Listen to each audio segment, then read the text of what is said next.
Baik, ini kita sudah masuk 99 orang, kurang satu lagi.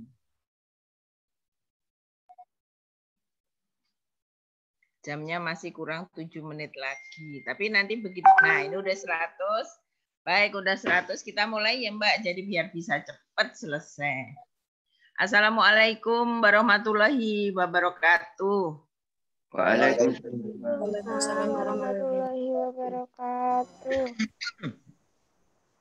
Baik, saudara-saudara semua, kita mulai dengan kuliah epidemiologi untuk tatap muka yang kedua atau pertemuan yang kedua. Kita tidak bisa tatap muka ya, pertemuan secara daring. Oke, kita mulai. Monggo lanjut.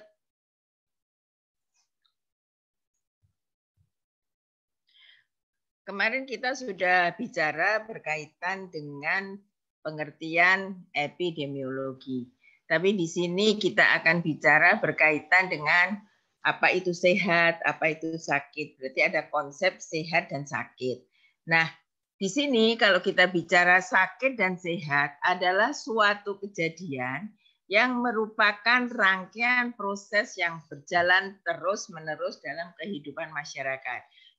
Jadi seperti kontinum gitu. Jadi sehat ke perjalanannya ke sakit itu ada perjalanan yang itu disebut dengan kontinum yang terus ada rangkaian prosesnya.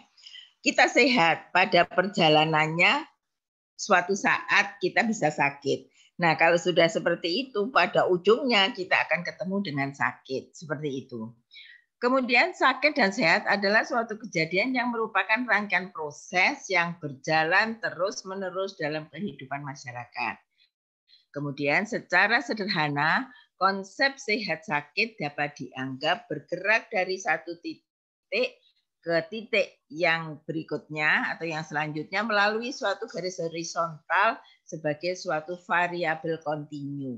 Variabel kontinu itu di sini artinya ini terus-menerus, ini ada garis yang kita bisa ikuti terus. Kalau sekarang ini saya sehat, tapi nanti sore barangkali saya kehujanan, kemudian pada perjalanan berikutnya saya pada titik sakit. Nah, ini merupakan suatu kontinum panjang yang kita jalani dari mulai sehat sampai sakit.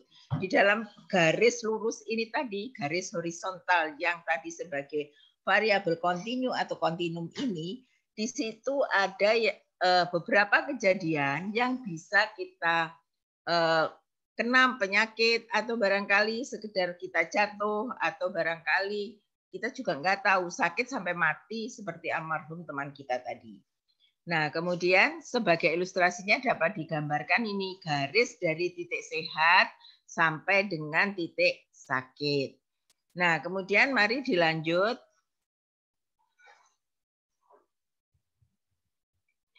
Konsep ini berkembang pesat searah dengan tuntutan kemajuan ilmu pengetahuan dan teknologi dan perkembangan sosial budaya masyarakat.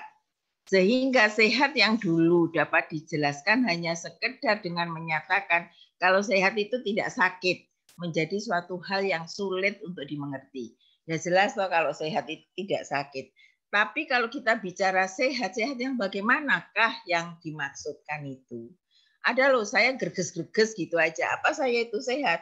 Sakit nemen juga enggak. Tapi saya merasa saya ini greges-greges seperti itu. Atau barangkali, saya kok hidung saya kok sumpet. Padahal saya enggak merasa sakit, tapi hidung saya sekedar sumpet saja, kan. Mungkin saya alergi seperti itu.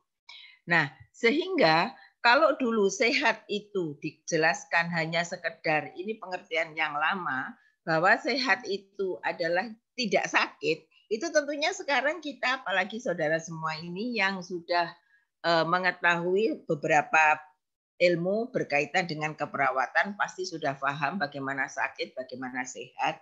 Nah, itu yang sulit untuk diterima, sulit dimengerti. Kalau kita hanya bilang, apakah Bu Utami sehat? Ya, sehat. Saya sehat itu, Bu Utami kondisi sekarang bagaimana? Saya tidak sakit. Tapi saya ini sumpet hidungnya karena alergi. Apakah itu sakit? Nah, penjelasan itu maka mari kita lihat bersama bahwa sehat dan sakit itu merupakan spektrum antara keadaan sehat yang optimum sampai dengan keadaan sakit berat atau menjelang kematian dan dibagi sebagai berikut. Yang pertama adalah stage of optimum health. Suatu kondisi kesehatan yang optimum, yaitu terdapat fungsi unsur somatik, psikis, dan sosial secara optimum. Artinya begini, saya secara somatik dan psikis fungsi saya normal. Sosial saya juga tidak masalah. Saya bisa makan enak, saya bisa tidur enak, tidur di rumah yang enak misalnya. Itu hubungan dengan teman-teman juga enak. Itu berarti saya secara sosial punya sosial yang optimum. Saya secara psikis saya juga punya pada kondisi yang optimum. Somatik juga fungsinya optimum semua. Maka di situ disebutkan sebagai state of optimum health. Suatu kondisi kesehatan yang optimum. Baik dilihat dari fungsi unsur somatik, psikis, dan sosial yang kita alami sehari-hari. Sampai di sini paham ya?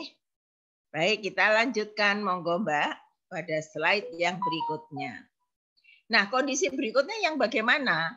Ada kondisi berikutnya yang disebutkan sebagai stage of optimum health atau incipient illness. Stage of optimum health atau incipient illness. Apa itu? Adalah suatu kondisi kesehatan yang rendah. Nah, terdapat gangguan fungsi yang ringan terhadap somatik, psikis, maupun sosial.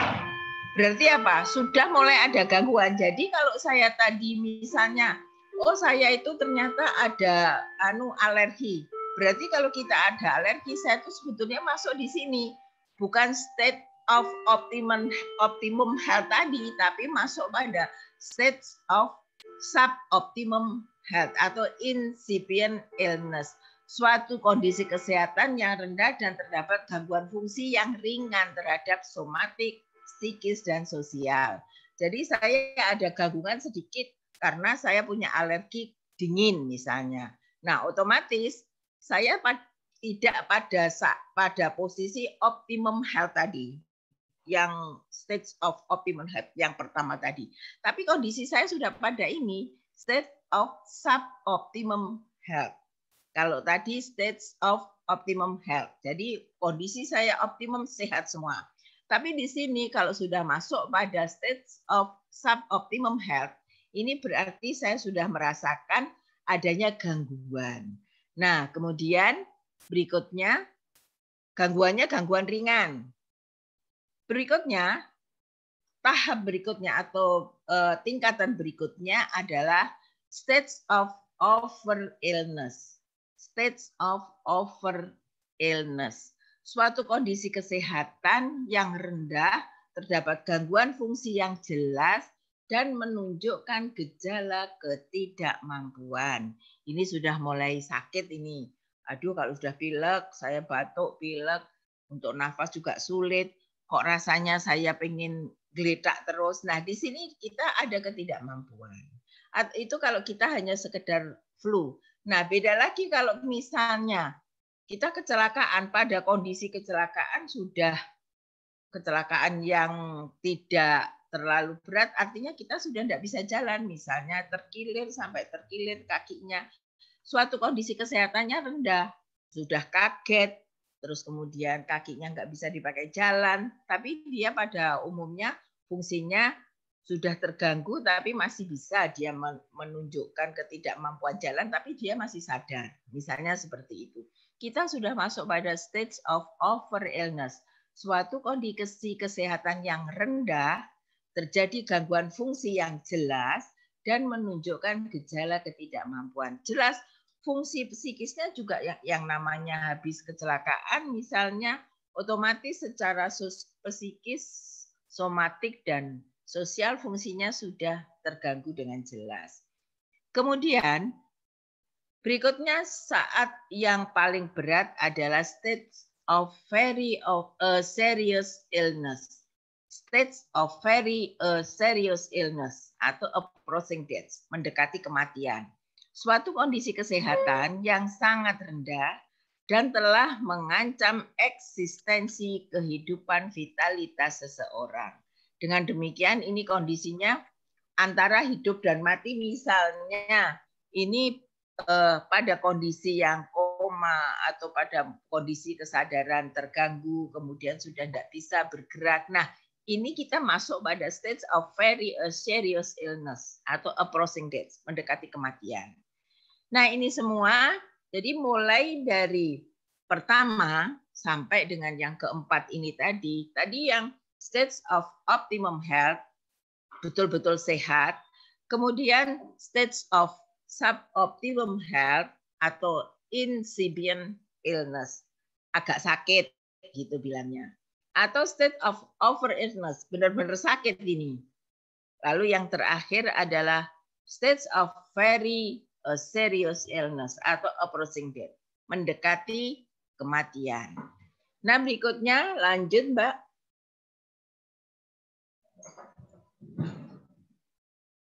Kemudian kita bicara konsep sehat dan sakit. Pada konsep sehat dan sakit ini terdapat dua konsep sehat. Sehat dilihat dari sudut fisik dan sehat dilihat dari sudut ekologi. Kalau kita bicara mengenai konsep sehat berdasarkan dilihat dari sudut fisik, secara individu seseorang dikatakan sehat bila semua organ tubuh dapat berfungsi dalam batas-batas normal sesuai dengan umur dan jenis kelamin. Nah, batas normal. Kalau saudara kira-kira kalau tensi saudara itu yang sekarang masih masih muda, masih pada kondisi yang optimum kondisinya. Artinya pada usia produktif. Nah, kalau dilihat dari sini tensi saudara itu harusnya 120/80.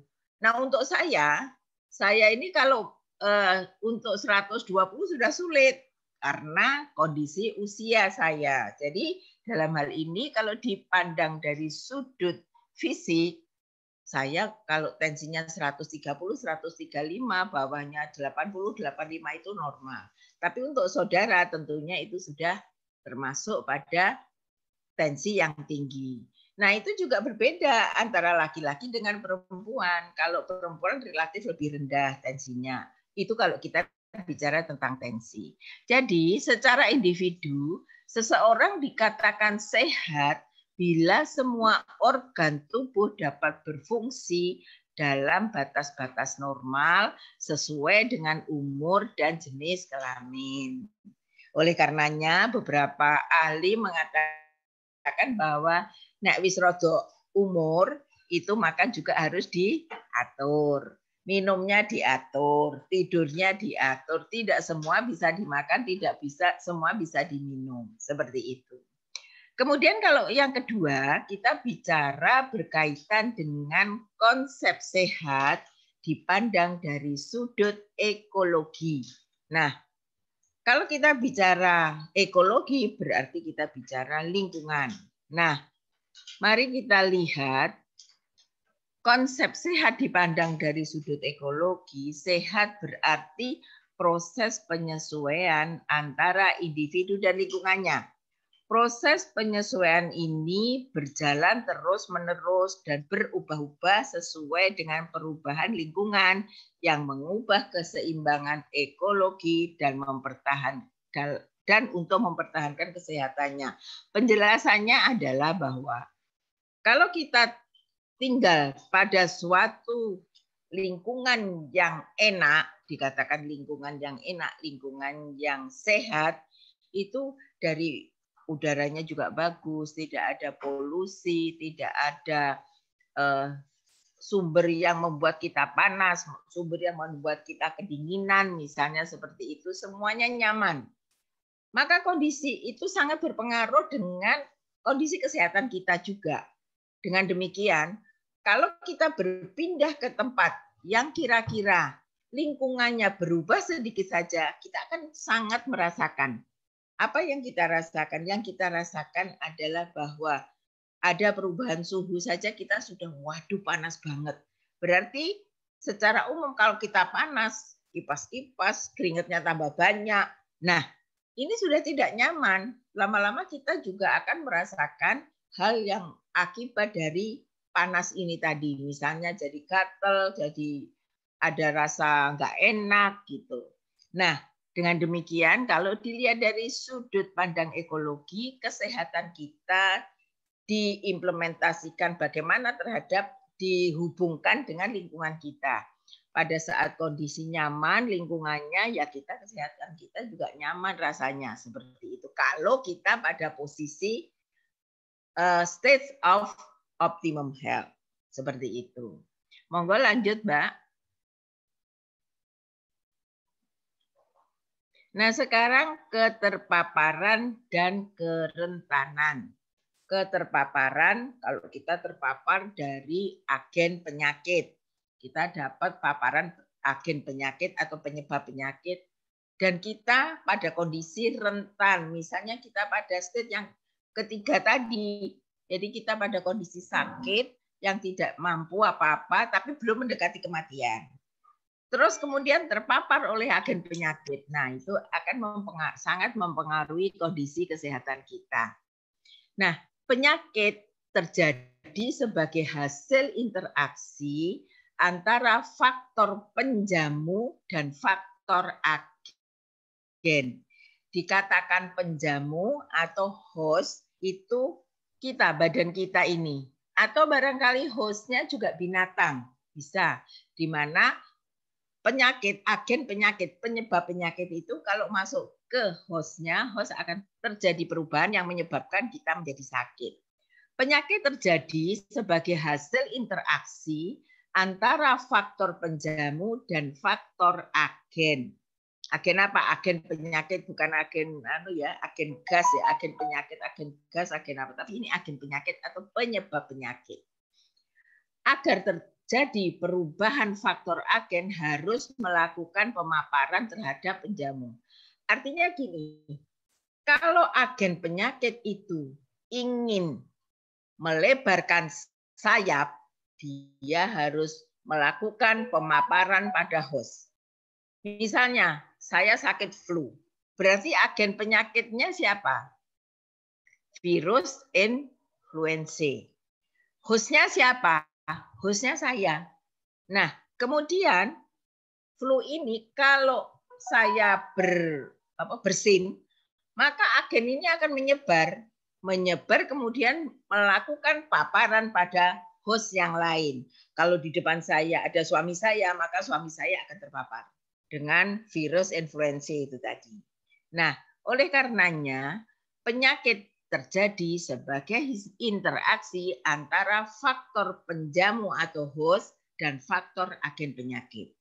Agar terjadi perubahan faktor agen, harus melakukan pemaparan terhadap penjamu. Kalau kita akan agen itu mau menyebar, dia harus memapari penjamu-penjamu yang lain itu. Perubahan status sehat ke status sakit berkaitan dengan hasil keterpaparan yang dilakukan agen dan kerentanan tubuh manusia dalam menghadapi keterpaparan. Misalnya kalau saya sekarang ini terpapar virus influenza, yang sakit flu adalah suami saya. Suami saya kena sakit flu, lalu dia bersin. Saya terpapar. Tapi saya tidak masalah, wong saya pada kondisi state of optimum health. Jadi karena saya terpapar, saya sehat, ya saya tidak akan kena sakit flu. Seperti itu. Nah, hubungan interaksi kerentanan penjamu dan pemaparan agen, mari kita lihat pada tabel slide berikutnya. Monggo Mbak Tri Utami. Nah, ini. Mari kita lihat di sini bahwa hubungan interaksi antara kerentanan penjamu dan pemaparan agen. Di sini kita lihat penjamu dan agen itu ada yang rentan, penjamunya dulu. Penjamu itu ada yang rentan, tapi ada yang tidak. Dikatakan rentan kalau kondisi kita pada stage yang kedua, misalnya kita sampai pada stage of suboptimum health itu tadi, kita sudah rentan itu karena kita kondisinya sudah agak sakit, agak dalam tanda petik. Nah, berikutnya kalau kita sedang rentan, berarti sedang kondisi tidak enak. Kalau terpapar ya secara otomatis akan langsung kena. Nah, coba lihat ini. Mari kita lihat bersama.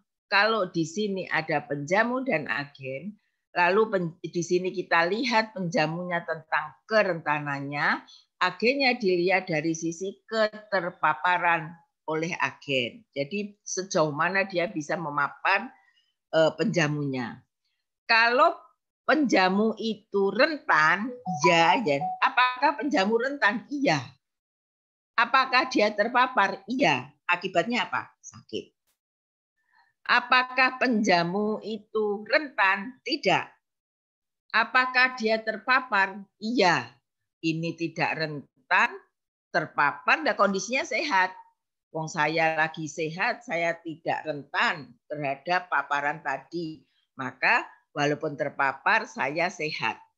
Kemudian berikutnya, pada keterpaparan oleh agen ini, apakah penjamu rentan? Iya. Apakah dia terpapar? Tidak. Ya otomatis sehat. Wong saya sudah tidak rentan. Apakah rentan? Saya rentan.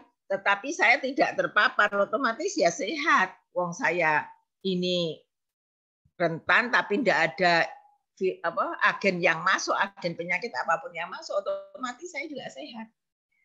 Kemudian, apakah penjamunya rentan? Tidak. Berarti kan sehat. Apakah agennya memapar? Tidak. Berarti ya jelas sehat. Sebetulnya untuk penyakit menular, keterpaparan itu sebetulnya hanya 25%. Dia akan menjadi sakit. Apapun kondisinya rentan atau tidak, terpapar dengan agen penyakit, kemungkinan sakitnya hanya 25%. Lah wong tadi ditanya, apakah rentan? Iya. Apakah terpapar? Tidak. Dia juga sehat. Apakah rentan? Tidak. Apakah dia terpapar? Iya. Lah ini wong dia tidak rentan, terpapar ya tetap sehat. Seperti itu. Kans untuk terjadi sakit apabila penjamu terpapar oleh agen adalah 25%. Lanjut. Sekarang kita bicara lanjutan tentang konsep sehat dan sakit. Nah, di sini konsep di atas yang di atas tadi sekaligus memberikan gambaran bahwa untuk mencegah penyakit dapat dilakukan dengan cara utama. Ada 2 cara utama untuk mencegah penyakit. Yang pertama adalah menghindari keterpaparan. Misalnya dengan memberikan desinfektan. Kalau sekarang sedang mari kita menggunakan hand sanitizer supaya tidak terpapar oleh virus COVID. Nah, berarti kita menghindari keterpaparan. Kemudian yang kedua, menurunkan kerentanan. Kalau kita menurunkan kerentanan saat ini, supaya kita tidak rentan, berarti imunitas kita harus tinggi supaya tidak terpapar oleh COVID. Gitu. Bagaimana imunitas kita tinggi? Salah satunya saya ketemu saudara ini meningkatkan imunitas saya karena saya ketemu dengan orang-orang yang notaben ini masih muda-muda, kita bisa guyon gitu, itu saya senang. Nah, ini berarti saya ngajar di sini, saya ngobrol, ini saya anggap aja saya ini ngobrol dengan saudara. Lah sehari-hari kalau tidak pas kuliah, saya ngobrolnya hanya dengan suami, wong saomah di sini wong loro. Nah, dengan begini saya ngobrol dengan saudara sekalian, ini sudah meningkatkan imunitas saya. Makan saya harus saya atur bagaimana supaya imunitas saya juga meningkat. Jaga jarak misalnya, ya ini salah satu untuk menghindari keterpaparan tadi kita menjaga jarak. Nah, menurunkan kerentanan misalnya dengan meningkatkan daya tahan tubuh. Ada yang kemudian melalui imunisasi. Oleh karena itu, pemerintah kita, Bapak Presiden, menghendaki adanya vaksin untuk COVID untuk meningkatkan imunitas kita dari paparan COVID, virus COVID. Nah, kalau kita bicara seperti ini berarti sebetulnya kita bisa kok, nggak usah COVID, sakit apapun, kalau kita bisa menghindari keterpaparan, lalu kita bisa meningkatkan kerentanan dengan meningkatkan imunitas, maka kita tidak akan sakit. Insya Allah. Nah, tapi kalau Allah sudah menghendaki kan lain lagi ya. Nah, seperti itu. Lanjut Mbak Utami. Nah, kemudian perkembangan teori terjadinya penyakit. Nah, ya apa ini terjadinya penyakit ini? Penyakit itu merupakan salah satu bentuk gangguan kehidupan yang sudah dikenal sejak dulu. Jadi yang namanya penyakit itu dari dulu sudah ada. Mulanya konsep terjadinya penyakit didasarkan adanya gangguan makhluk halus. Nah, sakit itu karena ada jin dimasuki setan, ada makhluk halus, mungkin dia sekarang sedang ngarani iku terus kerasukan gitu ya. Nah, dulu itu seperti itu kondisinya, padahal itu dia sakit. Nah, mulanya konsep terjadinya penyakit didasarkan adanya gangguan makhluk halus atau karena kemarahan dari Allah atau yang Maha Pencipta. Hingga kini masih ada masyarakat di dunia ketiga yang menganut konsep tersebut. Nah, misalnya kalau kita lihat orang sakit malah dibunyikan tabu-tabuan. Jadi ada yang nabuh gendang, ada yang nabuh apa gitu. Kalau kita lihat di daerah Papua atau Afrika itu, kalau orang sakit malah ditabu-tabu itu supaya jinnya penyakitnya, sumber penyakitnya itu hilang seperti itu. Karena mereka menganggap bahwa ada makhluk halus yang mengganggu sehingga menyebabkan sakit. Atau mungkin itu dewanya sedang marah. Nah, seperti itu. Di lain pihak, masih ada gangguan penyakit yang belum diketahui penyebab maupun proses kejadiannya. Memang ada penyakit yang belum ketemu ini. Sebabnya apa sih? Proses kejadiannya bagaimana? Apakah itu karena paparan droplet atau karena singgungan atau apa? Nah, itu ada beberapa penyakit memang yang belum diketahui. Lanjut, Mbak, monggo. Nah, ini pada perkembangan berikutnya, Hippocrates, bapak kesehatan ini yang menemukan konsep antara sehat dan sakit pertama kali, menemukan teori bahwa penyakit itu timbul karena pengaruh lingkungan. Misalnya air, udara, tanah, cuaca, dan lain-lain adalah penjelasan bagaimana prosesnya. Tanpa penjelasan bagaimana prosesnya. Jadi menurut Hippocrates, seseorang yang sakit itu pasti dikarenakan airnya ada yang salah. Kemudian udaranya ada yang salah. Tanahnya ada yang salah. Cuacanya ada yang salah. Tapi tidak ada penjelasan kalau airnya yang salah, apakah itu melalui diminum atau itu terpaparnya karena dipakai mandi, tidak ada penjelasan dari Hippocrates. Lalu berkembang teori terjadinya penyakit yang disebabkan oleh sisa-sisa makhluk hidup yang mengalami pembusukan sehingga menyebabkan pengotoran udara dan lingkungan di sekitarnya. Jadi penyakit itu disebabkan karena pembusukan dari makhluk hidup lainnya yang kemudian itu membawa penyakit yang bisa memapari kita. Karena mengotori udara, mengotori lingkungan di sekitarnya. Contoh ya, kalau dulu ada anggapan bahwa penyakit malaria yang dianggap disebabkan oleh sisa-sisa pembusukan binatang dan tumbuhan di rawa-rawa, sehingga diupayakan untuk menghilangkan penyakitnya dengan kebersihan lingkungan. Ini benar. Cara menanganinya dengan melakukan pembersihan lingkungan. Betul itu. Tetapi penyebab dari malaria bukanlah pembusukan binatang atau tumbuh-tumbuhan yang ada di rawa-rawa. Tetapi malaria itu disebabkan oleh apa? Clostridium falciparum kalau itu. Ada lagi Clostridium vivax. Nah, tergantung malarianya itu apa jenisnya, seperti itu. Lanjut. Nah, dengan diketemukannya mikroskop, konsep penyakit mengalami perubahan. Lalu kita mengacu pada konsep jasad renik yang mengantarkan para ahli ke arah berkembangnya teori imunitas dan hormonal. Karena udah diketahui mikroskop tadi, adanya mikroskop, jasad renik bisa diketahui, lalu hormon kita juga bisa dilihat di mikroskop. Sehingga kalau manusia itu makin optimis dalam menghadapi penyakit.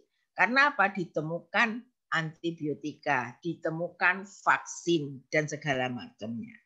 Sehingga kalau kita bicara adanya ditemukannya mikroskop, dulu mikroskop itu paling hebat. Bisa melihat jasad renik, bisa melihat hormon kita, bisa melihat darah kita, bagaimana darah merah kita, bagaimana darah putih kita, itu bisa kita lihat dalam mikroskop. Sekarang lebih maju lagi. Lah wong sekarang itu jantung itu aja per slices sudah bisa kita lihat pada MSCT. Lalu juga kepala gitu bisa dilihat pakai MRI. Tentang sarafnya bagaimana itu bisa kita lihat. Nah, dulu ditemukan mikroskop itu sudah hebat. Karena bisa melihat jasad renik, bisa melihat macam-macam yang kecil-kecil itu. Apalagi kemudian ditemukan antibiotik. Penemuan antibiotik ini menyebabkan drastis turunnya penyakit menular. Kemudian ada tim vaksin. Adanya vaksin, maka di sini dia akan menimbulkan imunitas. Jadi dimasukkanlah agen penyakit tadi dilemahkan lalu dimasukkan ke tubuh kita. Tubuh kita dirangsang untuk melawan agen penyakit yang sudah dilemahkan. Itu proses terjadinya imunitas kalau kita diberikan imunisasi. Saat penyakit menular dapat diatasi di negara-negara maju, maka muncul masalah baru, yaitu penyakit yang tidak menular. Misalnya dari unsur dan faktor penyebab yang berkaitan dengan faal tubuh, proses degenerasi, faktor genetika, dan faktor lain yang saling berkaitan. Misalnya, sekarang ini seluruh dunia masih sibuk dengan penyakit menular yang dinamakan coronavirus yang ditemukan tahun 2019. Jadi COVID-19 ini sebetulnya itu adalah lanjutan dari virus-virus yang dulu. Nah, virus itu notabene itu merupakan penyakit yang agen penyakit yang bisa menyebar. Nah, kalau ini dunia maju, ini di negara-negara maju bisa mengatasi penyakit menular, timbul lagi di dunia maju biasanya makanya over ya kalau orang-orang. Saya suka lihat, tepatnya suami saya suka lihat video bahwa orang-orang di barat itu kalau makan itu nasi itu nomor 17, yang penting makan daging saakeh-akeh. Nah, itu akan berpengaruh terhadap kesehatannya. Dengan demikian, misalnya lalu kelihatan bahwa orang tambah gemuk, oh ini kolesterolnya tinggi, oh ini obesitas, dan itu adalah karena penyebab penyakit yang berkaitan dengan faal tubuh. Atau kalau saya sekarang, kok dengkul saya ini sakit, ini proses degenerasi. Kemudian faktor genetika. Nah saya loh, bapak saya diabetes. Saya diwarisi. Nah, ibu saya asma. Saya diwarisi. Berarti warisan saya itu asma dan diabetes. Nah, ini adalah faktor genetika atau barangkali faktor lain yang saling berkaitan. Tolong diingat, kalau kita kena diabetes, diabetes itu adalah ibunya segala penyakit. Jadi kalau kita kena diabetes, bukan tidak mungkin nanti kalau tidak tidak ditata laksana dengan baik, diabetes itu pada berikutnya akan merembet. Misalnya gagal ginjal, gagal jantung, paru-paru, dan sebagainya.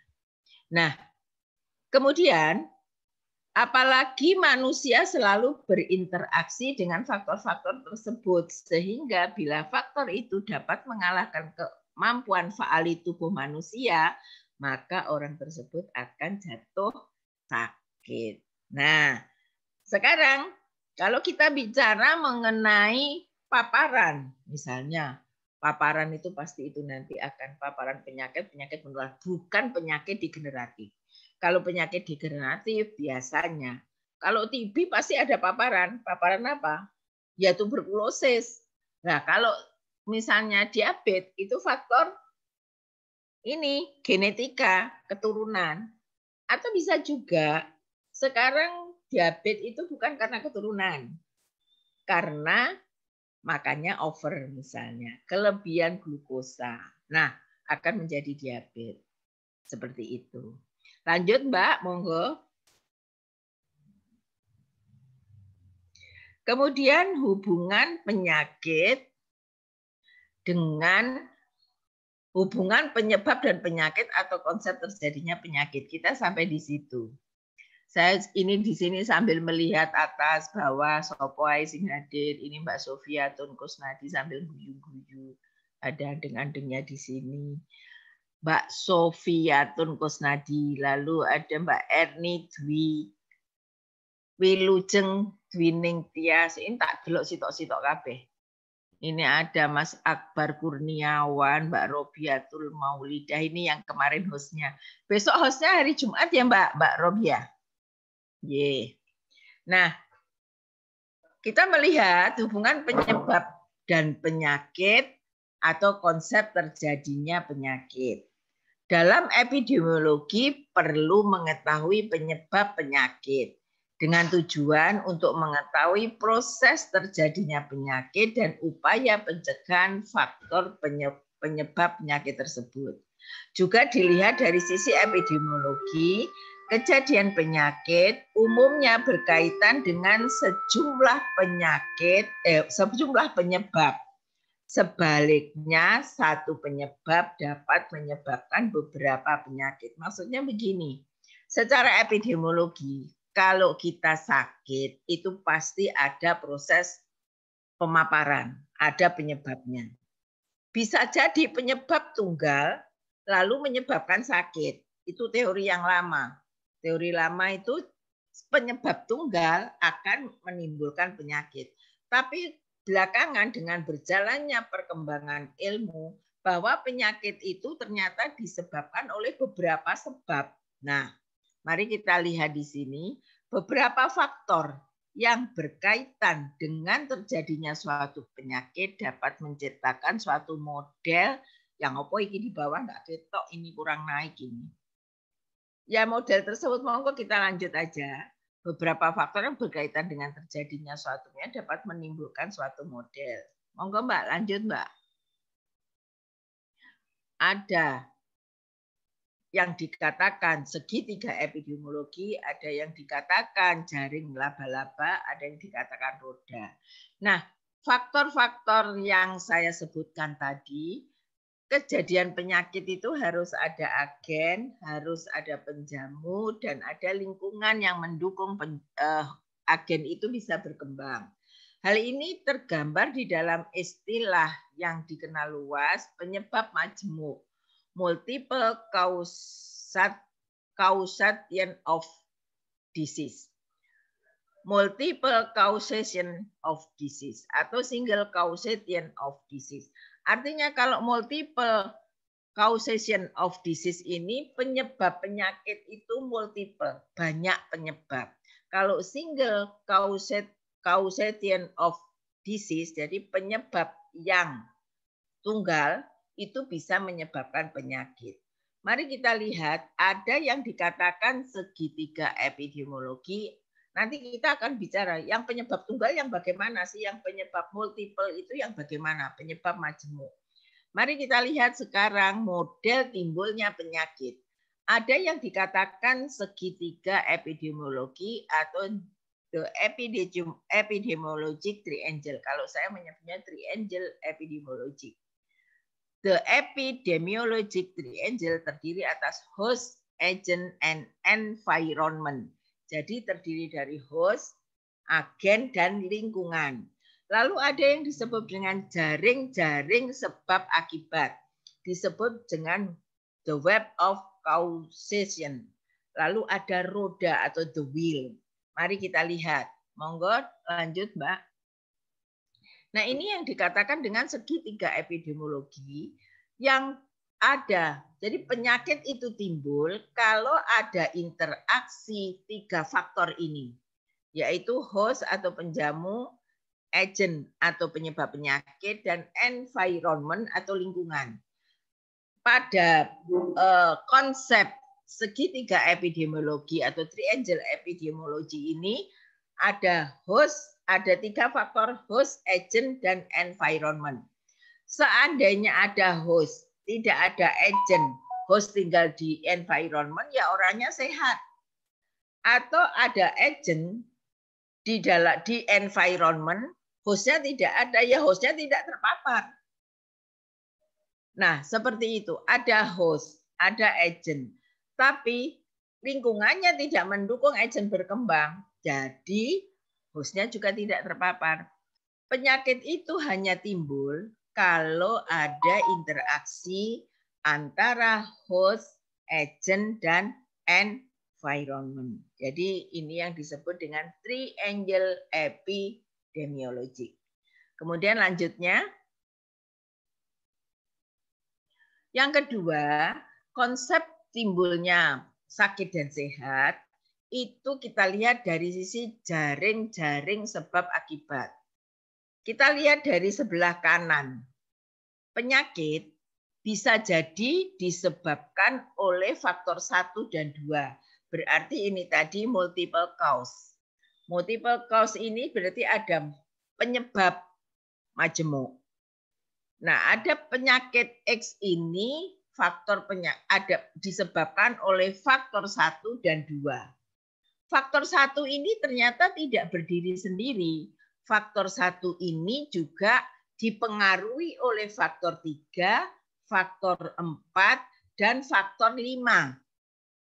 Faktor 1 yang menyebabkan penyakit ini tadi dipengaruhi oleh faktor 3, faktor 4, dan faktor 5. Nah, faktor 2 itu ternyata juga dipengaruhi oleh faktor 3, faktor 4, faktor 5 ditambah dengan faktor 6. Nah, ini kan sudah kayak jaring-jaring gitu. Sehingga penyakit itu timbul, kalau tidak ada faktor 1, hanya faktor 2, ya berarti penyakitnya enggak akan timbul.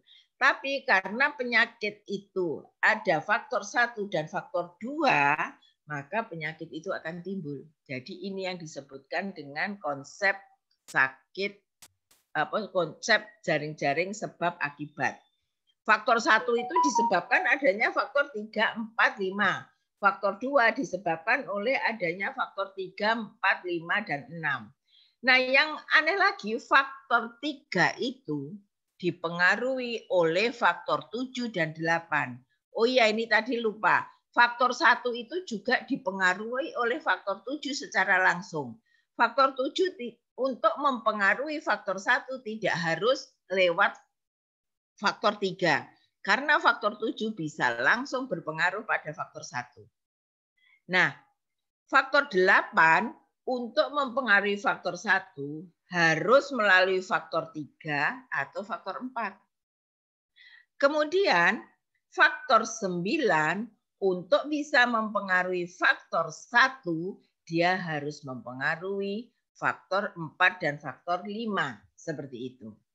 Nah, ini kalau faktor 2, ternyata faktor 10 itu bisa langsung berpengaruh ke faktor 2. Seperti tadi faktor 7 yang langsung mempengaruhi faktor 1.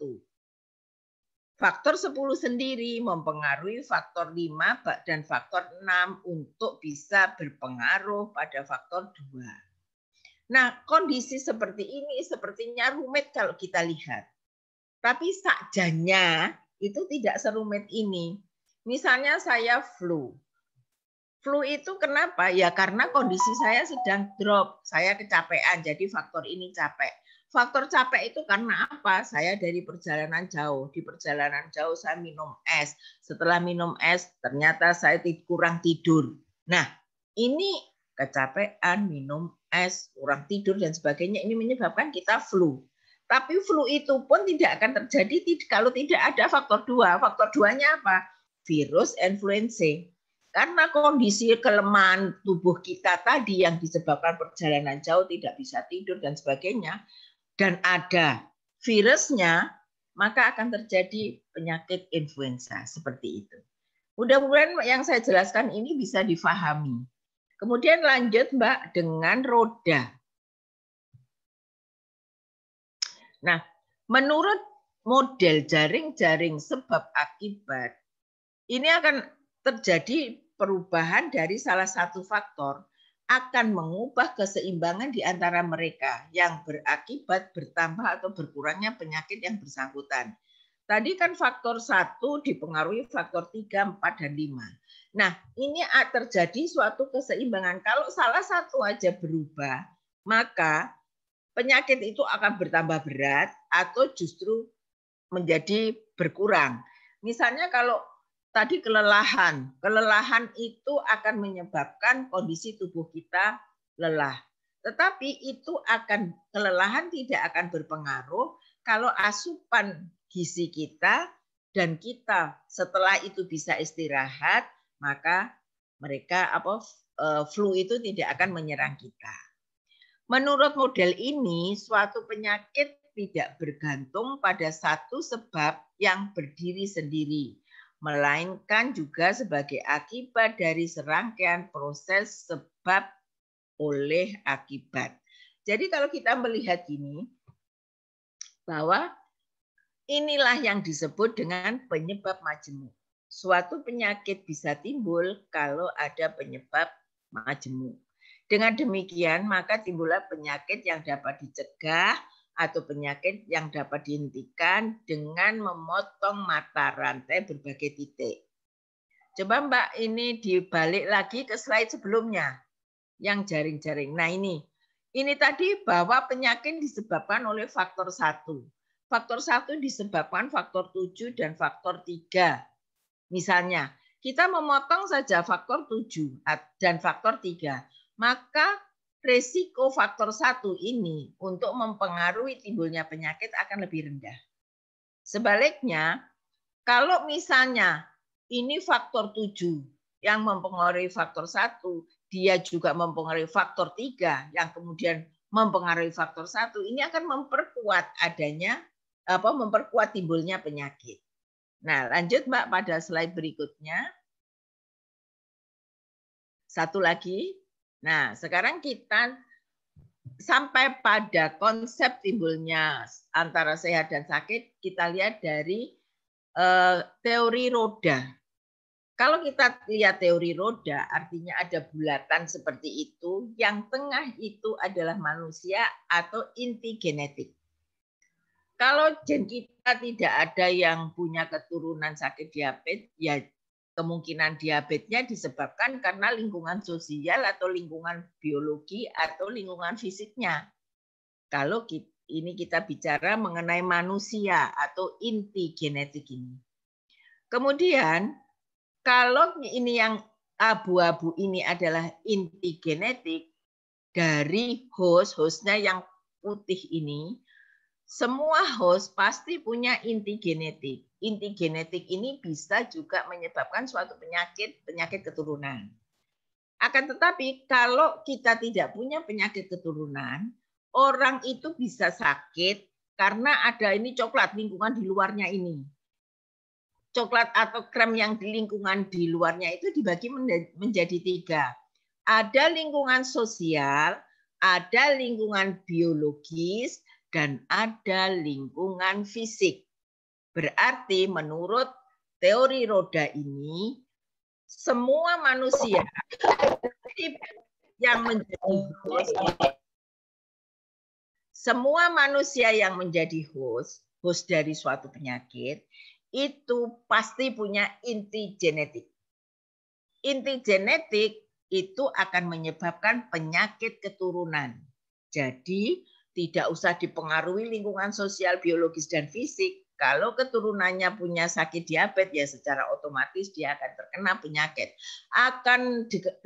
Akan memperberat lagi kalau lingkungan sosialnya mendukung inti genetik yang kita tadi keturunan diabetes itu.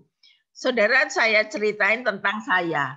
Saya itu punya keturunan diabetes baru timbul setelah saya berusia 49 tahun, setelah saya pensiun dan bergabung dengan NGO internasional USAID. Saya umur 49 tahun, pensiun dini, gabung dengan USAID.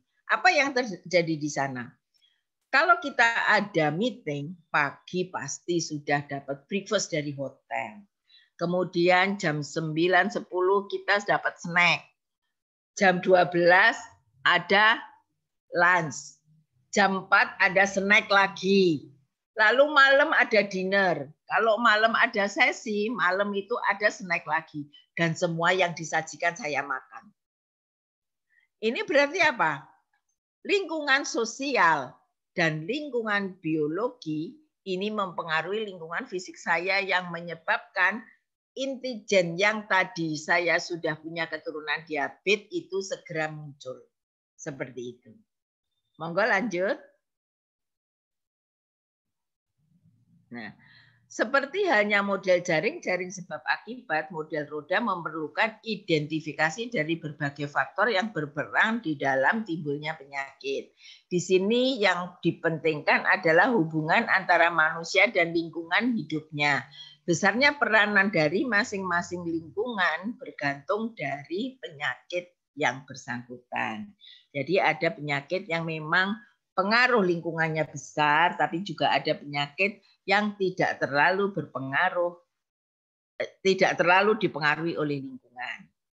Misalnya peranan lingkungan sosial lebih besar pada stres. Ya, kalau kita ini stres, pengaruh dari apa yang menimbulkan stres? Yang lebih besar adalah pengaruh lingkungan sosial. Tadi kan yang coklat itu dibagi menjadi 3, lingkungan sosial, lingkungan fisik, dan lingkungan biologis. Nah, kalau kita bicara lingkungan sosial, lebih cenderung menyebabkan kita stres. Sakitnya apa? Karena stres itu tadi. Kemudian lingkungan fisik. Lingkungan fisik ini lebih besar terjadi pada sunburn. Atau kalau kita berjemur di pantai dengan kondisi yang panas seperti itu, maka kulit kita akan merah-merah kena sunburn. Karena apa? Lingkungan fisik kita yang menyebabkan kita mendapatkan sunburn karena panas sekali. Kemudian lingkungan biologis lebih pada faktor. Nah, pada demam berdarah, kita tidak akan tertular penyakit demam berdarah kalau tidak ada faktornya. Faktornya apa? Nyamuk Aedes aegypti. Berarti kalau kita berdekatan dengan orang yang sakit demam berdarah, kalau itu tidak ada nyamuk Aedes aegypti, nggak usah khawatir, kita tidak akan tertular seperti itu. Monggo lanjut. Nah, sekarang konsep penyebab dalam epidemiologi. Tadi kita sebut ada konsep satu sebab dengan penyebab satu menimbulkan satu sakit, penyebab banyak menimbulkan satu sakit. Tadi kita sudah bicarakan di atas. Mari kita sekarang melihat di sini konsep penyebab dalam epidemiologi. Epidemiologi dikaitkan dengan ditemukannya hubungan antara keadaan kesehatan dan penyakit serta faktor-faktor yang dihubungkan dengannya di dalam suatu kelompok penduduk. Jadi kemarin kita sudah bicara yang dikatakan dengan epidemiologi adalah kejadian di atas penduduk. Suatu kejadian atas penduduk. Itu epidemiologi. Nah, ilmu atas penduduk, ilmu atas penduduk. Jadi segala sesuatu kalau berkenaan dengan penduduk bisa kita sebut dengan epidemiologi.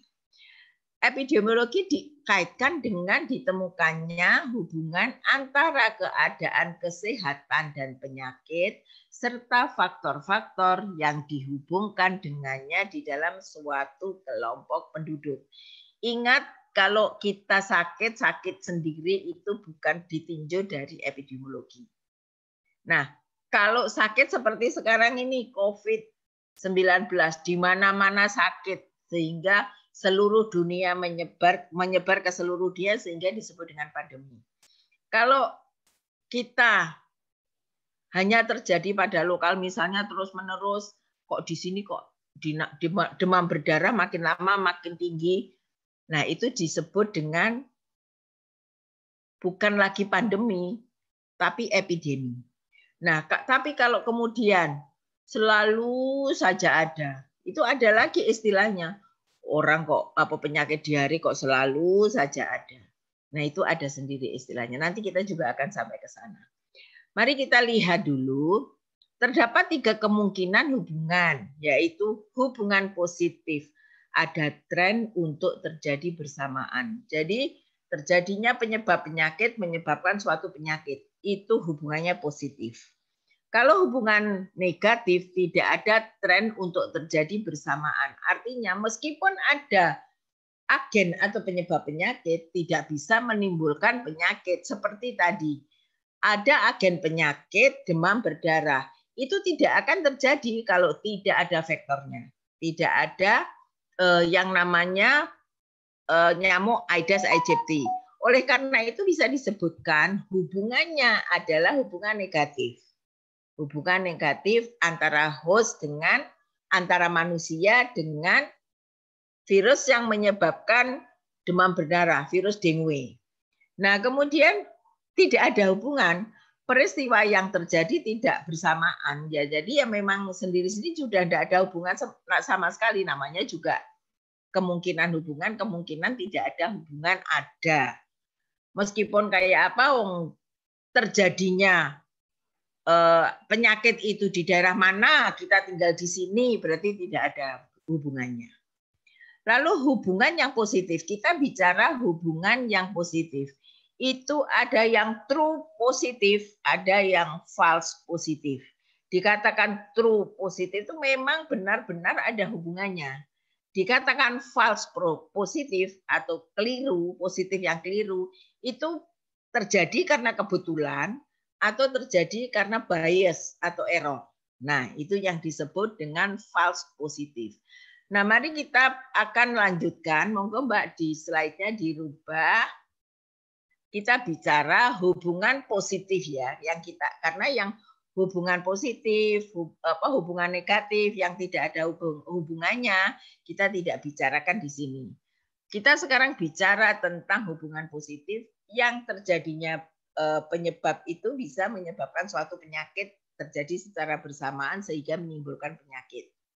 Hubungan positif yang memang benar-benar ada trennya. Jadi tren terjadinya itu ada secara bersamaan. Menurut Denver terdapat beberapa model. Model yang pertama adalah model penyebab tunggal atau model efek tunggal.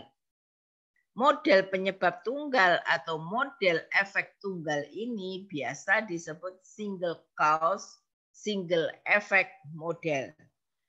Penyebabnya satu, akibatnya satu. Penyebab satu, akibatnya satu. Ini menurut temuan yang dulu. Model ini sangat logis kalau satu akibat disebabkan oleh satu sebab itu logis. Model ini sangat logis, tapi kenyataannya jarang terjadi. Penyakit itu biasanya tidak hanya disebabkan oleh satu sebab, pasti ada beberapa sebab.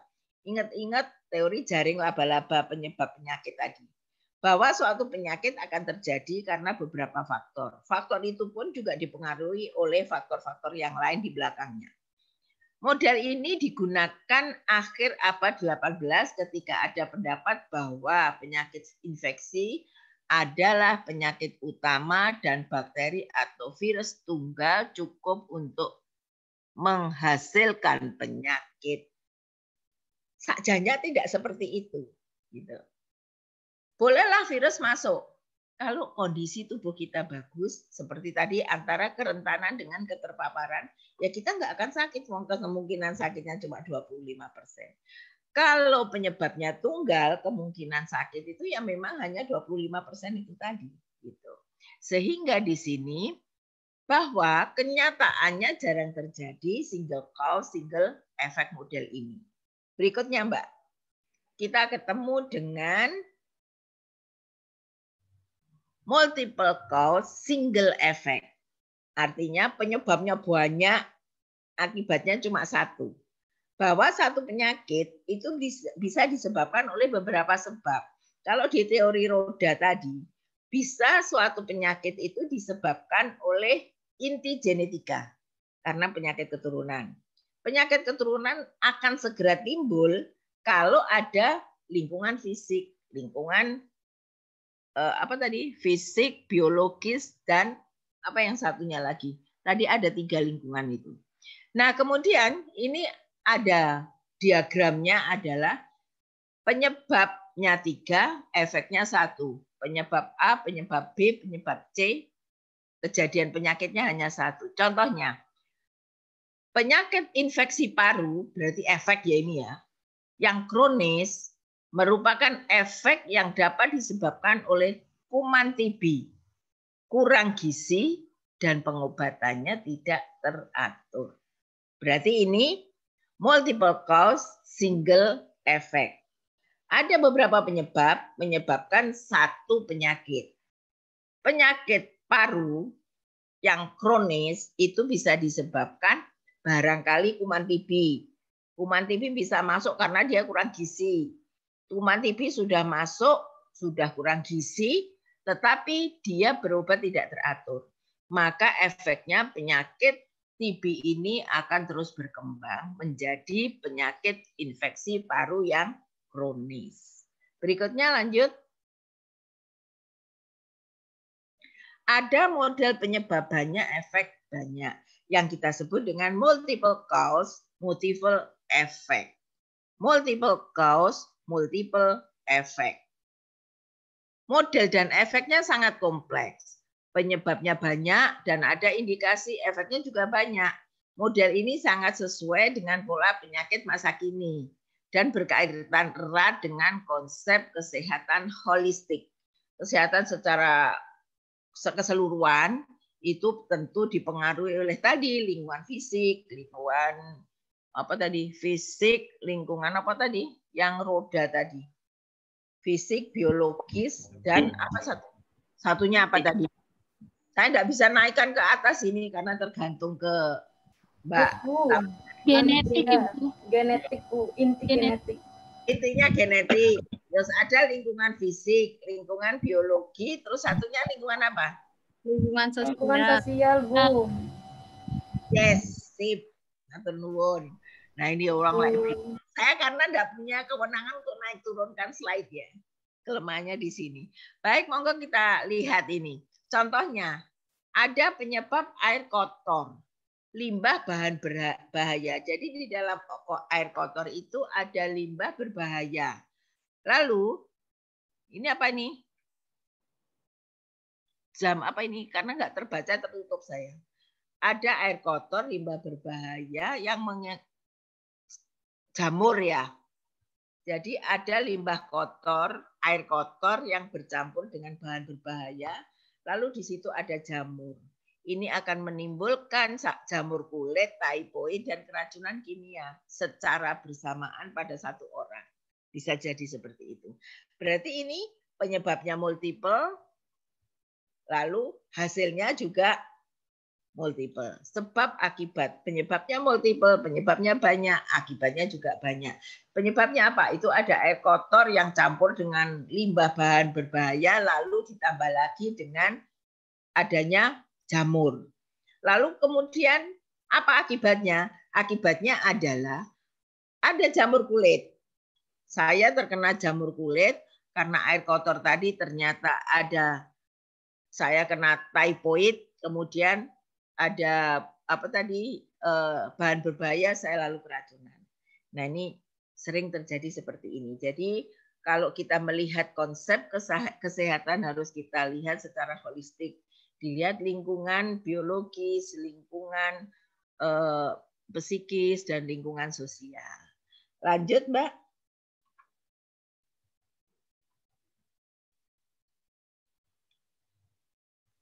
Ada beberapa istilah yang perlu diketahui tentang kausa penyakit.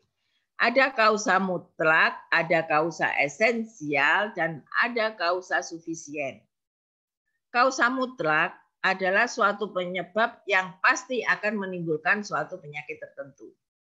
Kalau ada TB, pasti akan menimbulkan penyakit TBC, bisa itu TBC paru, TBC tulang, dan sebagainya. Kausa esensial, kausa yang harus ada untuk memungkinkan terjadinya suatu penyakit. Lah kausa esensial itu bisa jadi itu karena genetik, bisa jadi karena lingkungan. Nah, ini yang disebut esensial. Saya tidak akan kena penyakit diabetes meskipun saya punya genetik, jelas itu kausanya genetik. Kalau tidak ada pemicunya, misalnya seperti tadi saya makannya ugal-ugalan, seperti itu. Kemudian kausa sufisien. Umumnya terjadi atas beberapa kausa atau penyebab yang secara bersama-sama saling mencukupi untuk menyebabkan penyakit. Jadi suatu penyakit itu bisa ditimbulkan dari beberapa faktor. Masih ingat jaring laba-laba penyebab penyakit tadi ya, jaring laba-laba sebab akibat. Kalau salah satu tidak tercukupi, maka sakitnya tidak cukup, tidak timbul. Tapi kalau antara faktor 1, 2, faktor 3, 4, 5 tadi, lalu bersama-sama akan menimbulkan faktor 2, maka ini harus dibutuhkan kecukupan faktornya. Misalnya faktor 3, faktor 2 ditarik ke belakang ada faktor 3, 4, 5. Ini ke belakang lagi ada faktor lain. Kalau ini faktornya tidak tercukupi, maka tidak akan terjadi timbul penyakit. Kemudian berikutnya, Mbak. Ada 5 kriteria dasar untuk menentukan kaitan hubungan penyebab atau 5 basic criteria causative associative relationship. The 5 basic criteria causative associative relationship. 5 kriteria dasar untuk menentukan kaitan hubungan penyebab. Ada yang dikatakan hubungannya runtut. Habis kena ini, terus kena ini. Jadi ini terjadi kalau ini ada. Nah, itu yang disebut dengan hubungan runtut atau temporary relation. Bila A menyebabkan B, logikanya A terjadi duluan. Ngerti maksudnya ya? A menyebabkan B. B tidak akan terjadi kalau A belum terjadi dulu.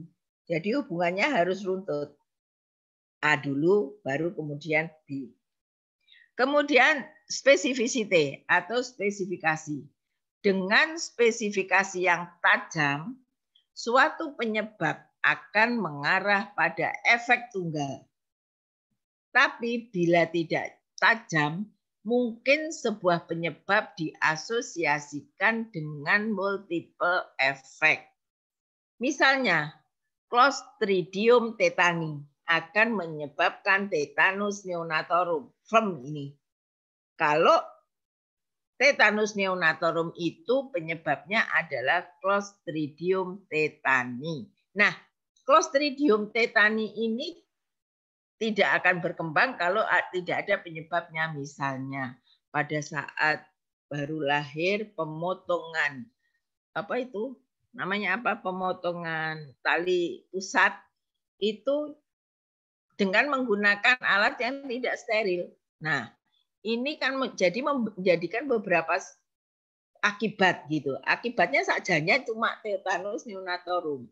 Jadi Clostridium tetani yang memang sudah ada di lingkungan kita didorong dengan waktu pemotongan tali pusat, misalnya dengan melat. Melat itu adalah kulitnya bambu tanpa disterilisasi, dipakai motong, zaman dulu dipakai motong usus tali pusatnya. Kemudian kurang yodium pasti akan menimbulkan gondok. Kurang gizi, nah ini sebetulnya kurang gizi apa yang menyebabkan terjadinya KKP, anemi, kecerdasan turun, dan lain-lain. Nah ini kalau jelas kalau kurang yodium ya jadinya akan gondok. Nah, tapi bisa juga kurang yodium itu menyebabkan kreatin, jadi pendek orangnya. Kurang yodium itu bisa menyebabkan orang jadi bodoh karena otaknya jadi kosong misalnya. Nah, ini harus spesifik. Misalnya kurang gizi yang mana yang menyebabkan kurang kalori protein? Kurang gizi yang apa yang menyebabkan anemi? Kurang gizi apa yang menyebabkan kecerdasan turun? Kalau ini lebih dispesifikkan, maka efeknya juga akan kelihatan jadi efek yang tunggal. Seperti menyebabkan tetanus. Kurang yodium, gondok. Ini berbeda. Kurang yodium bisa jadi gondok, bisa jadi kreatin, bisa jadi bodoh, dan sebagainya. Lanjut. Kemudian yang ketiga. Tadi temporary relation, kemudian specificity. Lanjut, Mbak. Kita serang strength of intense, kekuatan atau intensitas, meliputi hubungan atau derajat korelasi sebab akibat. Untuk itu perlu dilakukan uji statistik. Nah, nanti kalau saudara sudah mulai skripsi, dulu saya membimbing skripsi di kakak-kakak kelas saudara, termasuk bangsa saya membimbing skripsi mulai dari Pak Pri, Bu Titi, sampai dengan yang sekarang ini banyak sekali. Saya baru tidak membimbing itu tahun 2016 sampai sekarang. Nah, jadi uji statistik dikatakan meliputi hubungan atau derajat korelasi sebab akibat. Kalau saudara nanti skripsi dengan tujuan penelitiannya mencari hubungan, maka saudara perlu uji statistik mencari korelasi. Nah, oleh karenanya kekuatan atau intensitas dari sebab akibat antara penyebab penyakit dengan kejadian penyakit itu perlu dilakukan uji statistik dengan mencari korelasi, mencari hubungan. Untuk penyakit kronis, hubungan ini merupakan hubungan statistik atau kemungkinan, probably. Misalnya hubungan latihan dan diet untuk menurunkan angka kesakitan koroner. Nah, ini harus dilihat apakah betul latihan dan diet ini bisa menurunkan angka jantung koroner. Kalau bisa menurunkan, apakah itu ada hubungannya? Jadi ini nanti untuk berikutnya. Misalnya kalau saya sakit jantung koroner dengan latihan dan diet yang teratur, maka saya akan sembuh. Lalu dilakukan penelitian. Ada beberapa orang yang sakit jantung koroner, lalu termasuk saya misalnya. Terus kemudian diberikan latihan yang sama, diberikan diet secara rutin dalam kontrol dokter, lalu dihubungkan. Apakah ada hubungan latihan dan diet dengan penurunan angka kesakitan jantung koroner? Lalu dilakukan uji statistik. Ini perlu penelitian. Kalau saudara nanti mau skripsi, mau ambil ini, monggo. Tapi ini mesti biayanya mahal karena saudara harus memberikan perlakuan. Perlakuan berarti penelitiannya adalah penelitian eksperimental. Di sini ada latihan, ada diet. Saudara harus memberikan bimbingan latihan, harus memberikan makanan yang baik untuk menurunkan jantung koroner. Seperti itu. Lanjut. Kemudian yang D. konsistensi atau konsistensi. Bila tipe yang sama secara konsisten selalu muncul pada berbagai desain, kemungkinan hal itu real dan menjadi penyebab. Orang akan melihat merokok, apakah kanker paru itu disebabkan karena rokok. Nah, kalau misalnya ini dengan beberapa desain, orang merokok lalu dilakukan penelitian. Ada desain eksperimental, dikasih rokok tiap hari sekian pak, lalu dilihat apa timbul kanker paru. Itu prosesnya tentu lama. Kemudian, atau barangkali dengan retrospektif, orang yang kanker paru ditrace ke belakang. Apakah pada saat dia masih sehat dulu, sebelum dia kanker paru, kena kanker paru, dia sudah merokok. Berapa batang rokok per hari? Lalu ditrace ke belakang. Ini yang disebut dengan penelitian retrospektif. Kalau dalam setiap desain ada retrospektif, ada eksperimental, ada yang deskriptif, ternyata memang betul rokok itu, hasilnya rokok itu ada hubungan dengan penyakit paru, penyakit kanker paru. Maka firm bahwa kanker paru itu disebabkan oleh rokok. Gitu.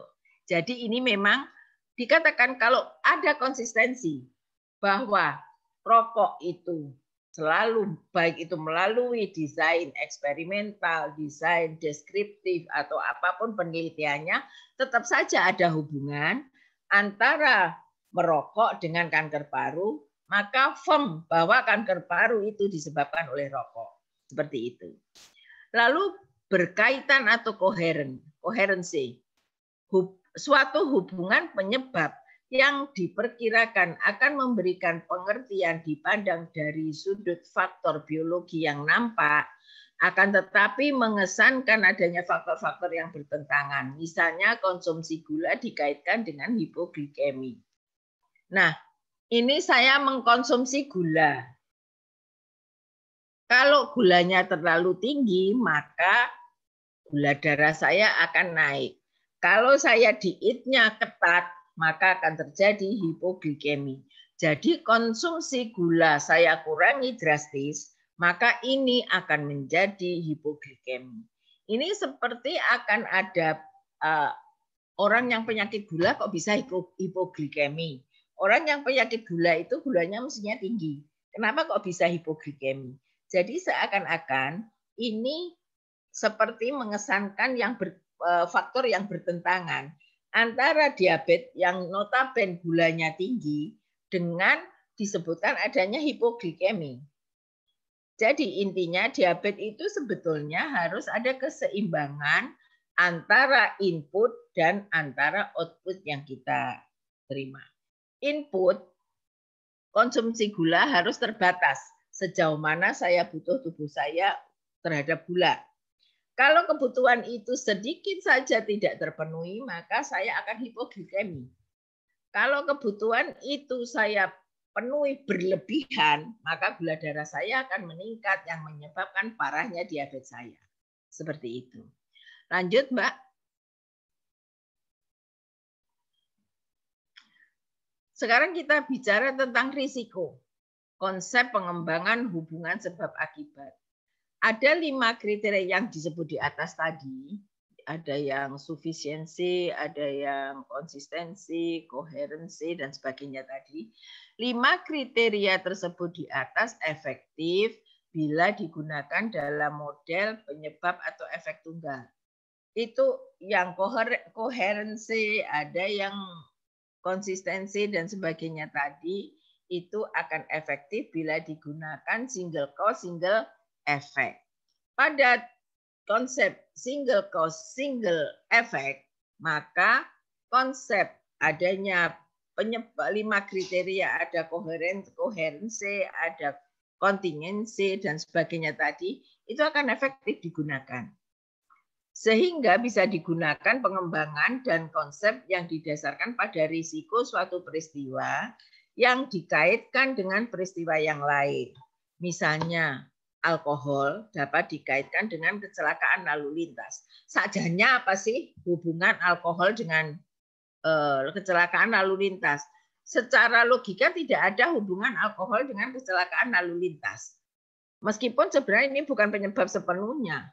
Rokok dikaitkan dengan kanker paru. Meskipun orang yang merokok tidak selalu sakit kanker paru. Ini alkohol dikaitkan dengan kecelakaan lalu lintas. Ada konsumen alkohol, kalau dia tidak naik sepeda motor sembarangan, dia juga tidak akan terjadi kecelakaan seperti itu. Tapi risiko dia minum minuman alkohol, kalau mengendarai sepeda motor bisa jadi dia akan terjadi kecelakaan. Kalau selalu merokok, dia punya risiko terkena kanker paru. Itu firm. Jadi konsepnya seperti itu. Konsep pengembangan hubungan sebab akibat. Tapi ingat, tidak semua perokok akan sakit kanker paru. Tidak semua yang minum alkohol lalu dia mengalami kecelakaan. Nah, kalau dia nggak naik kendaraannya nggak akan kecelakaan toh. Nah, begitu. Lanjut.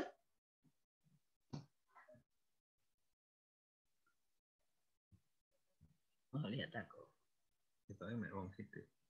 Nah, ini. Sekarang kita bicara masalah kesehatan. Definisi sehat. Ini apa? Ganti-ganti. Nah, sekarang definisi sehat. Menurut WHO bagaimana? Health is a state of complete physical, mental well-being and not merely the absence or infirmity. Kembali saya ulangi, bagaimana definisi sehat dari WHO? Health is a state of complete physical, mental well-being and not merely the absence or infirmity. Sehat adalah suatu keadaan sejahtera, sempurna fisik, mental, dan sosial, tidak terbatas pada beberapa beban dari penyakit dan kelemahan saja. Artinya, sehat itu ya sehat betul-betul sehat, fisik, mental, sosial, dan tidak ada kelemahan. Nah, dengan demikian dapat diartikan menurut WHO ini kesehatan bisa mencakup keadaan fisik, mental, dan sosial. Lanjut.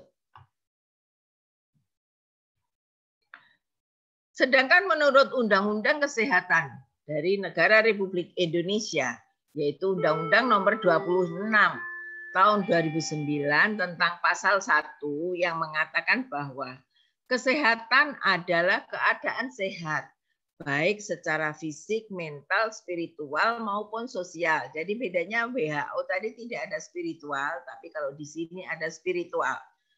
Kesehatan adalah keadaan sehat, baik secara fisik, mental, spiritual, maupun sosial, yang memungkinkan setiap orang untuk hidup produktif secara sosial dan ekonomi. Oleh karenanya ada mahasiswa saya dari FKM itu melakukan penelitian. Berapa sih pendapatan yang hilang kalau dia sakit? Karena orang yang sehat itu juga produktif secara sosial dan ekonomis.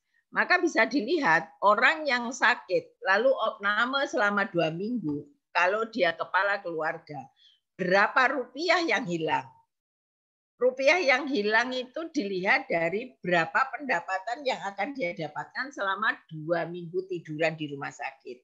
Berapa biaya rumah sakitnya, berapa biaya keluarga yang wirawiri, biaya keluarga, makannya keluarga, dan sebagainya. Itu semua dijumlah. Jadi selama sakit 2 minggu itu dia kehilangan berapa rupiah. Nah, oleh karena itu yang dikatakan sehat menurut Undang-Undang Nomor 36 Tahun 2009, yaitu Undang-Undang Kesehatan dari Negara Republik Indonesia, bahwa yang dikatakan sehat, kesehatan adalah keadaan sehat baik secara fisik, mental, spiritual, maupun sosial yang memungkinkan setiap orang untuk hidup produktif secara sosial dan ekonomis. Dengan demikian, sehat mempunyai pengertian yang sangat luas, yakni sehat fisik, sehat mental, dan sehat sosial, ditambah dengan sehat spiritual. Kita bisa ibadah dengan tenang. Coba kalau orang-orang tua seperti saya, ibadah itu sudah bukan tidak sempurna, artinya apa? Dengkule wis loro, digawe sujud mau berdiri lagi udah kesakitan misalnya seperti itu. Apalagi yang usianya sudah 66 seperti saya ini. Duh, dengkul itu kalau udah sujud mau berdiri rekoso. Lanjut.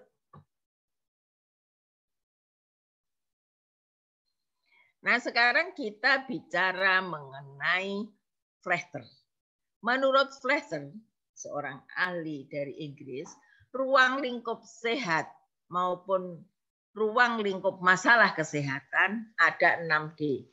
Ini nanti pasti karena soalnya itu multiple choice ya. Jadi kalau soal multiple choice monggo di arah-arah nanti mulai sekarang mulai belajar. Karena kalau multiple choice biasanya nilainya jadi rendah. Benar nggak? Kalau multiple choice, apalagi kalau multiple choice-nya sudah langsung saya beri jawaban yang benar, yang koreksi bukan saya, nanti computerize kelihatan bahwa saudara berapa yang salah dan sebagainya. Tolong belajar dari sekarang. Ini baru materi kedua. Materi pertama dan materi kedua bisa segera dipelajari. Menurut Flechter, ruang lingkup sehat maupun ruang lingkup masalah kesehatan adalah 6D, yaitu death atau kematian, disease atau penyakit, disability atau kecacatan, discomfort, kekurang nyamanan, dissatisfaction, kekurang puasan, dan destitution atau kelemahan. Tolong dihafalkan, death, disease, disability, discomfort, dissatisfaction, dan destitution. Jadi ada 6D, kematian, penyakit, kecacatan, kekurang nyamanan, dan kelemahan. Nah, ini yang harus tahu bahwa ruang lingkup masalah kesehatan itu tidak lebih dari situ, dari 6 itu. Baik, lanjut Mbak. Lali tak kena-kena, nggak iso aku melanjutkan. Oke. Liputan 6D ini mencakup masalah kesehatan dari aspek sosial ekonomi sampai ke liang lahat. Nah, tapi tadi ada death tadi. Ada death, ada disease, ada discomfort, ada disability, dan sebagainya. Perbedaan nilai dari masing-masing aspek ini kemudian akan menyebabkan perlunya cara pendekatan tersendiri, menyebabkan perlu ada cara pendekatan sendiri. Misalnya, untuk masalah ekonomi, memerlukan pendekatan ekonomi kesehatan. Ekonomi kesehatan akan banyak melihat masalah ekonomi dari status ekonomi masyarakat, khususnya masalah kesehatan pada kelompok keluarga miskin. Sekarang kita bersyukur masyarakat kita yang kurang beruntung atau yang miskin itu dari BPJS mendapatkan BPJS yang tidak bayar. Namanya penerima bantuan iuran, PBI. Penerima bantuan iuran, bantuan dari mana? Dari pemerintah. Mereka tidak harus mengiur, tapi langsung bisa mempergunakan kartu BPJS untuk berobat. Jadi ada beberapa tipe kepesertaan. Orang yang kurang beruntung ini tadi, kepesertaannya adalah PBI, penerima bantuan iuran. Kemudian, jatuh miskin akan membawa risiko yang lebih tinggi. Artinya dia sudah mula-mula setengah miskin. Karena berobat, kemudian berobatnya perlu biaya banyak, lalu dia tambah jatuh miskin. Bisa seperti itu. Jadi istilahnya sadikin, sakit menjadi miskin. Nah, itu bisa jadi. Jatuh miskin akan membawa risiko lebih tinggi untuk jatuh sakit. Dan orang miskin lebih sulit berobat. Nah, ini orang miskin akan lebih sulit berobat dan sembuh karena keterbatasan kemampuan ekonomi untuk mendapat pelayanan kesehatan. Adanya BPJS, mereka masih bisa berobat dengan menggunakan kartu BPJS dengan kepesertaan jenis PBI tadi, penerima bantuan iuran. Tetapi tidak seperti itu saja. Kalau kita melihat kondisi seperti orang yang sepertinya dia sehat, lalu sakit setelah sakit menjadi miskin. Ada yang awalnya nggak miskin, tapi begitu sakit, sakitnya membutuhkan biaya banyak. Misalnya harus transplantasi hati, duitnya yontek sak miliar jari lek kita mau transplantasi hati. Misalnya seperti itu. Kemudian, ini saya ulangi, jatuh miskin akan membawa risiko lebih tinggi untuk jatuh sakit, dan orang miskin lebih sulit berobat dan sembuh karena keterbatasan kemampuan ekonominya untuk mendapat pelayanan kesehatan. Seperti itu. Lanjut.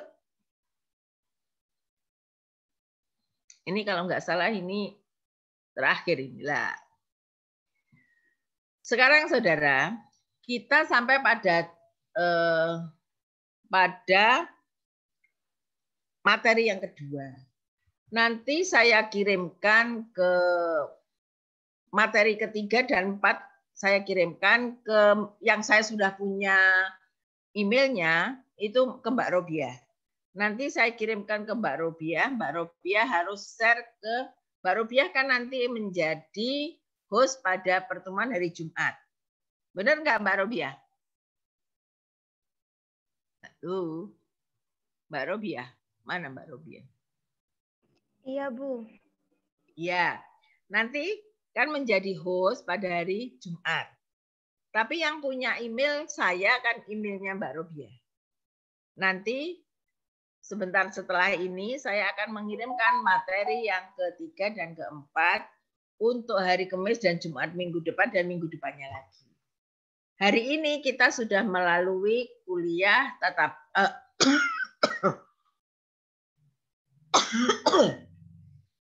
kuliah online yang kedua. Minggu depan kuliah yang ketiga, minggu depannya lagi kuliah yang keempat. Kalau tidak salah semua jumlahnya 8 pertemuan. Nah, masih ada waktu 10 menit lagi. Berapa menit ini? 15 menit lagi. Barangkali ada yang ingin ditanyakan, monggo. Bisa berkaitan dengan teknis, bisa berkaitan dengan kondisi, dengan teknis maupun dengan materinya. Sebetulnya kalau misalnya sekarang ini yang hadir 100 orang. Untuk Mbak Robiah, ya. Misalnya ini yang hadir 100 orang. Tolong di-unmute ya, modulasinya biar kita bisa ngobrol. Yang hadir 100 orang. Kemudian 100 orang ini, sisanya tentunya kan tidak bisa hadir ya Mbak Robiah? Iya, Bu. Nah, kalau tidak bisa hadir, tadi kan di-record ya ini ya. Mereka bisa melihat record ini. Apa kira-kira yang record ini nanti kan disebarkan pada sisanya yang nggak hadir sekitar 20-30 orang itu. Benar nggak? Nah, apa nggak bisa minggu depan juga dipakai gitu? Nggak apa-apa juga, Bu. Asalkan masalah absensi kan sudah nggak apa-apa gitu. Iya, absensinya nggak masalah untuk saya. Tapi akademik bagaimana? Kalau dari Bu Yeni diusahakan masuk semua gitu, Bu. Oh, kalau saya juga enggak masalah sih. Toh dia, yang penting dia sudah mendapat rekaman kan. Jadi tidak ada 2 kali seperti itu loh. Bisa enggak itu? Bisa, Bu. Berarti mulai minggu depan tetap gabung. Ya tetap aja gabung. Halo? Jadi maksud saya begini ya Mbak. Kalau masih bisa itu, ya kalau saya cepet-cepetan aja masuk duluan. Udah berlama-lama supaya saya bisa di sini. Toh tapi kalau ini di-record, ini dia juga bisa kan melihat apa hasil videonya yang kita bicara di sini seperti itu. Sambil belajar gitu ya, Bu ya. Oh iya. Karena ada videonya. Ya. Ini Jadi sama ulang. Dapat videonya enggak? Iya. Nanti bisa di-share sih, Bu. Ya? Nanti bisa di-share. Nah, monggo videonya nanti di-share pada yang lainnya ya. Bisa? Meskipun bisa, sudah ikut atau yang belum ikut, itu bisa melihat videonya seperti itu. Jadi saya berharap bahwa ini nanti kalau misalnya nggak usah 2 kali lah, toh saya absensi tidak masalah gitu loh. Kalau menurut Bu Yeni absennya tidak masalah ya sudah 1 minggu 1 kali aja seperti itu. Kan lebih gampang gitu. Nah kalau saya jadi mahasiswa, ya saya cepet-cepetan aja masuk gitu. Jadi bisa langsung mendengarkan. Ini masih ada kesempatan kalau mau ingin ditanyakan, ada yang ingin ditanyakan, monggo.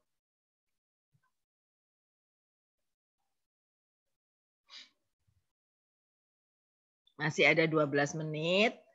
Kalau memang tidak ada yang ingin ditanyakan, saya kesepakatan ya Mbak ya. Minggu depan kalau gitu jadi satu Mbak Robiah. Ini nanti jadi satu ya Mbak Robiah ya? Iya Bu. Tetap jadi satu, cuma ada kewajiban dari Mbak Robiah maupun yang rekam siapa ini Mbak? Semua ya? Hostnya Ibu, Tri Utami. Oh, Mbak Tri Utami ya, nanti tolong ini kalau direkam, nanti disebarkan ke semua mahasiswa. Nah materi nanti saya kirimkan ke Mbak Robiah tuh biar nggak dua-dua gitu, saya bingung nanti ya, wong tuwek. Iya Bu. Ye, matur nuwun semua bantuannya Mbak Robiah tuh apa Mbak Robi nanti Mbak Robiah ini nanti akan selalu saya kirimi materinya. Nanti hostnya juga Mbak siapa? Mbak Cynthia Utami tadi ya. Gitu supaya nanti halo Mbak Ndini. Ya Ibu di sini. Enggak boleh. Oke, nanti ini recordnya ini HB record. Ini kan di-record. Nanti hasil rekamannya ini dikirimkan ke teman-temannya. Semua setuju seperti ini? Ya Bu. Setuju Bu. Ada Jumat harus hadir lagi seperti itu. Ini memudahkan saudara juga memudahkan saya.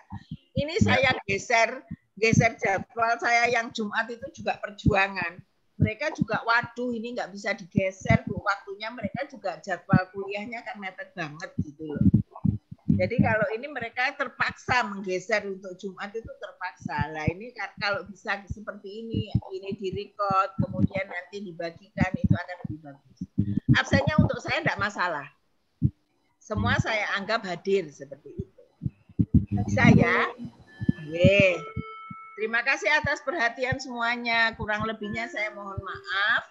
Dan kalau ada hal yang kurang berkenan, mudah-mudahan saudara bisa memaafkan saya. Tentunya yang tak retak. Wassalamualaikum warahmatullahi wabarakatuh. Sampai Waalaikumsalam warahmatullahi wabarakatuh. Terima kasih Bu. Oke, sama-sama. Mbak langsung saya kirim email ya. Oke Bu. Oke. Assalamualaikum. Saya keluar. Salam.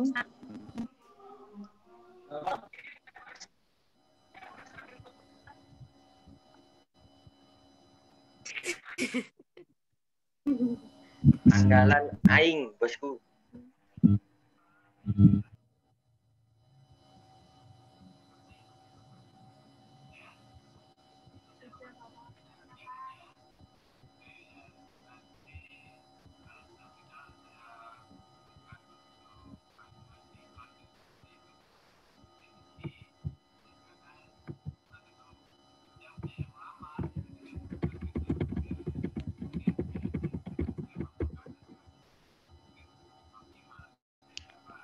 Utami.